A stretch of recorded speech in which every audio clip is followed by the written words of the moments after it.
Hi, welcome back to my channel. In the last few episodes, I really experimented a lot with HackRF. First, using it as a spectrum analyzer and then as a signal generator. But of course, the main purpose of the HackRF is as a software-defined radio, and so to do something with ham bands or anyway radio communications of all sorts. So I thought in this video I could show you something very cool that you can do with using the HackRF as a proper SDR radio. So in this video there will be no use of the spectrum analyzer or of the oscilloscope or not even the frequency counter there. We will just use my computer. So I will now just switch to the screen capture because there is nothing to watch here. The HackRF is not going to be touched. So before moving to the screen capture of the desktop, let me just remind you that the HackRF is just connected to the antenna, and to have some more gain I am going to extend the antenna to the maximum here. But beside that, I'm inside a flat, and this is just the standard antenna you get with the HackRF. So it's about, I don't know, 1 meter long, 90 centimeter long or something like that. So it's a very cheap and basic antenna, and I am inside my flat. So this is the hardware configuration, let's say. So let's move to the desktop. Right now, so I believe it should now work, more or less, not really. So let me see if I can fix things. Okay, and there we go. Okay, so I can close this, and we are now in the desktop. Perfect. So just to check that the HackRF is working properly, I have to run the usual command HackRF info. HackRF info. So yes, the HackRF is running properly, and here you can see all the informations. So I'm now going to run SDR software, and the one that I like to use is called SDR Angel. So this is a very nice open source software SDR. And the nice feature, it has support for transmission as well, for the HackRF as well, of course, as reception. So it can be used to either transmit and receive, not at the same time, but it has the two functionalities. So in this video we will just use the standard transmit functionality, but keep in mind that this software has the potential to transform your HackRF into a real transmitter or transceiver, I should say. So there are several videos on YouTube about this software. You can find it looks, to be honest, a bit complicated at first sight, perhaps compared to other SDR softwares, but it's not too bad. So here it says that we are going to use this hardware, so the HackRF. Here I have activated a demodulator, so currently is the demodulator for FM signals, from broadcast FM signals, and here it's currently set at 98 megahertz, so the FM band. So I'm going to start it right now, and so you see here I'm seeing the FM bands at you are probably hearing the music at 98 megahertz. So right. In order not to disturb my voice, here in Linux you have this functionality. It's called the Pulse Audio Volume Control. In Windows and macOS you have different options to do the same thing. And basically I can redirect the output of this software, SDR Angel, which here is called QT Pulse Audio for some reasons, to a virtual speaker. So now, as you can see, the audio is still being emitted, but to a speaker that is actually not existing. It's just a software sync. In this way, I can output. I can do something with that audio without having to listen to it, which is good for this video. So okay, we are here and we are hearing the FM band. I mean, we are decoding the FM signal of the broadcast FM radio station here. But this is not what I want to do in this video. I want to do something way cooler than that. So I want to use this application, which is called WSJT-X. So I clicked it. It's now going to start in a second. It takes a while. This application basically it's a decoder for the FT8 signals. So these are some kind of frequency modulation, which is designed to you know, be support the decoding even in presence of extreme noise and very weak signals. So the idea is that people typically are going to use this type of modulation on the HF ham radius bands, like this on the 40 meters, 7 megahertz and 74 kilohertz. Are going to use this type of modulation to transmit information across the world with very little transmitter energy, so the so-called QRP. Okay, so I want to configure now this WSJT-X to listen to the audio produced by SDR Angel. So in order to do so, I go here on volume control, pulse audio volume control, recording. Here I have my application, and I'm going to click this. So monitor of null output really stands for the monitor of this virtual speaker. For some reason it says null output here. Never mind about that. So now if I look at the waterfall, this program is listening at the audio produced by the SDR Angel, and that is just going to be the music from the radio station. So it's not something that it can decode. But anyway, this was the waterfall, and this is the main windows of this software. Here are the messages that will be decoded, if any, will be displayed here. So as you can see, for the moment there is nothing. Okay, so let me go back here.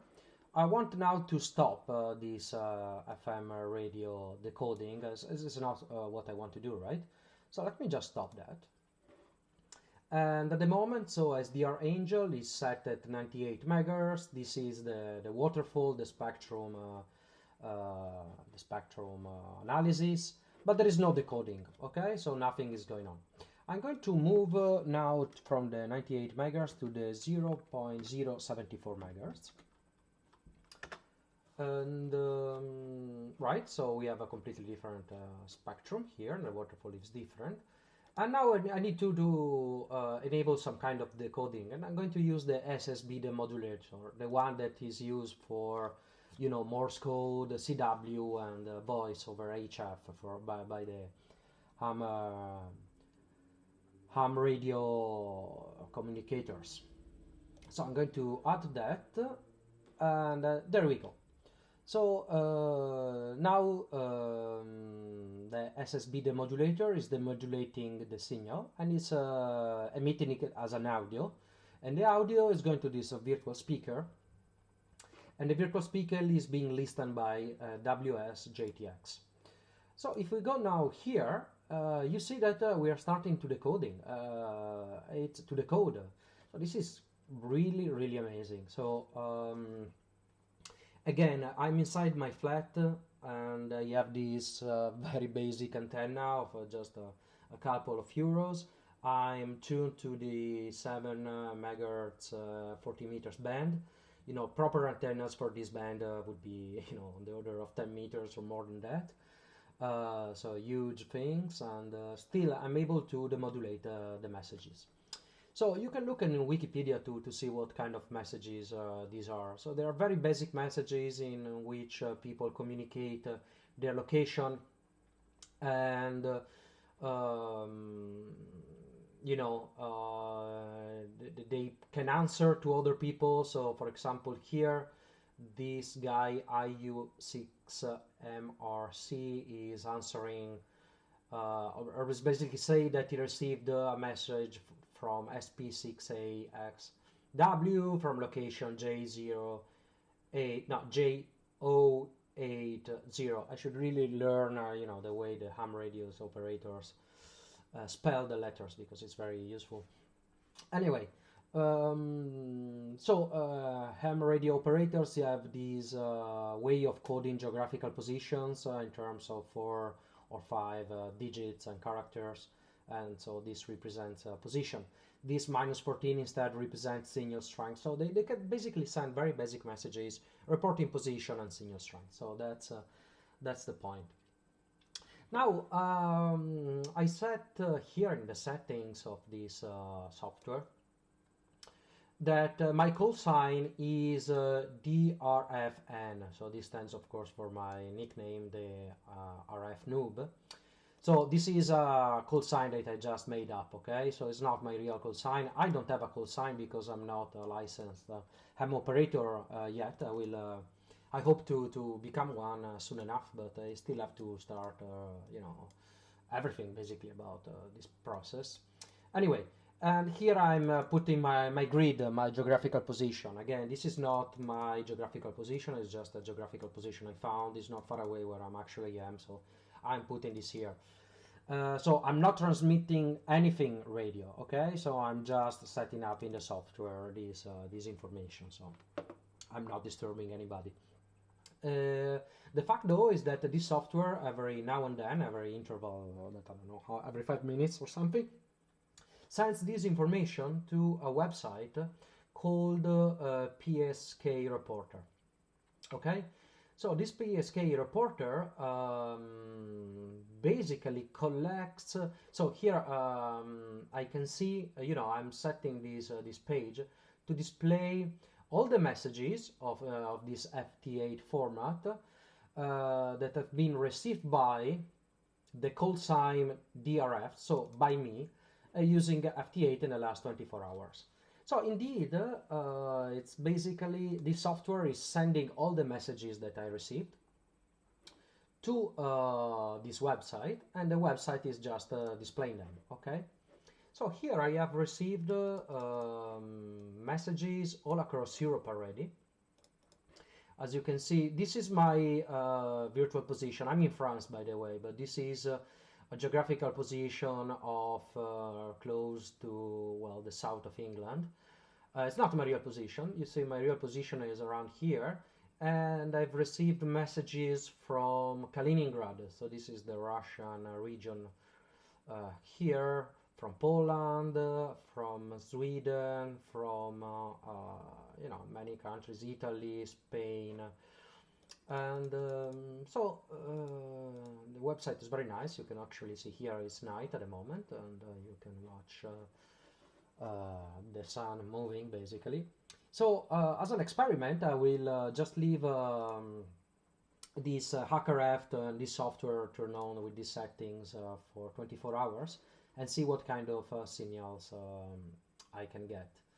So once again, this is in my opinion just unbelievable. So I'm inside my flat, and I have you know, a very basic antenna, and I am receiving messages hundreds of kilometers far away from me, just with a basic RF.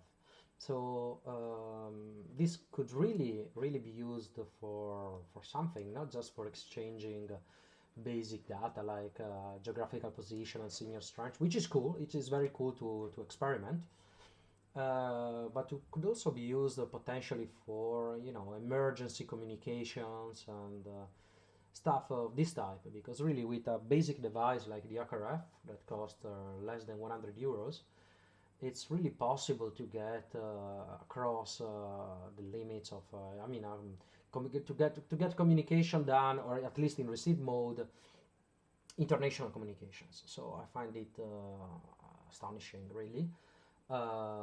This is, of course, the big merit of this is not so much the HackRF. I mean, the HackRF is an excellent SDR, but it's really about this format, the FT8 format, which you know, let me see if I can show you directly. So FT8 Wikipedia, let's see if we can find some informations.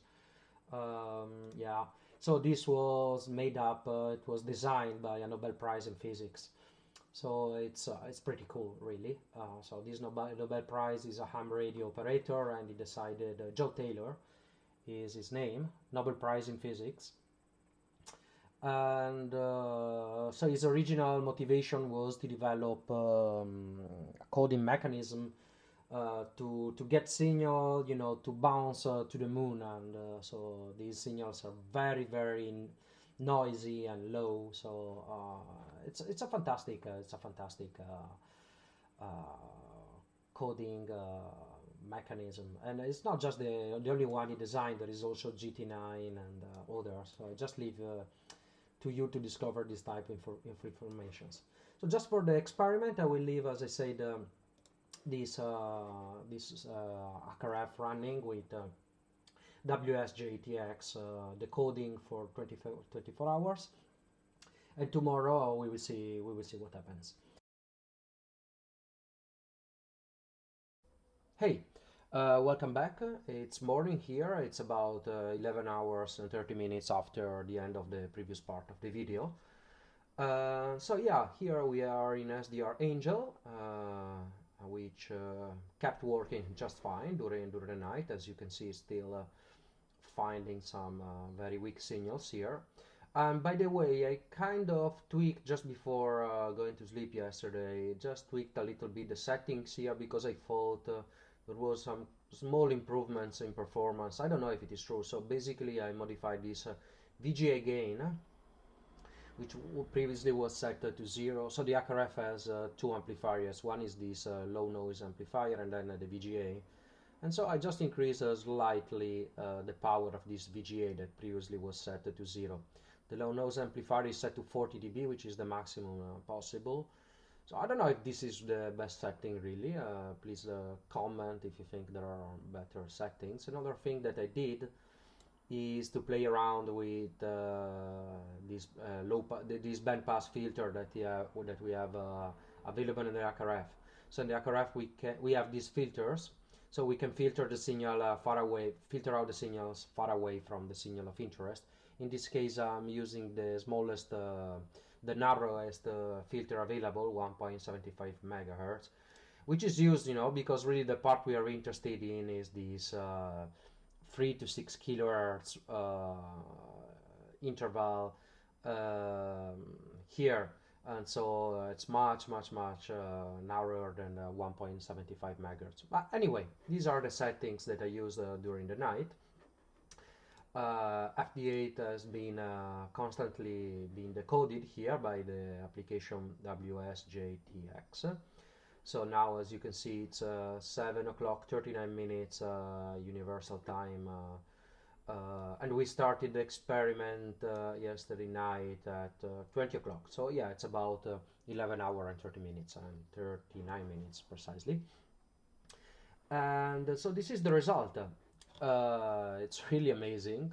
So I managed to get some signals from central Russia. The distance here you can see on the bottom left part of the screen is of 5,300 kilometers, which is unbelievable considering the setup that I have here with a very cheap and basically not tuned antenna for this 7 megahertz band. One message from Mongolia, again Russia, Israel, Turkey, Armenia, everywhere in Europe, with actually the notable lack of signals from around where I live, basically. So there must be a physical reason for that. So I believe perhaps the signals that are too close are not currently able to reach me, or at least reach me with sufficient strength, because they are kind of, I don't know really. I think these signals are reflected, they bounce to the atmosphere and they come back where I am, whereas messages that are too close are not actually doing that. I don't know, there must be a physical reason for not receiving stuff around me. I will investigate more about that. And also some messages from the United States, the East Coast, and also Canada here, as you can see. So this is from Virginia and New York City, or at least New York State. W2YK. Wow, that's cool. So I think this experiment is completely successful, and yeah, I will not run it 24 hours because I want to do something else today with the HackRF, but so you get the idea of what this can do. And by the way, yes, we set up this experiment at 7 megahertz and 74 kilohertz, but there are other bands where ham radio operators are transmitting in FT8. For example, in the 20 meters, 14 megahertz band, or a 30 megahertz band. In fact, if we go to this website again, we can see.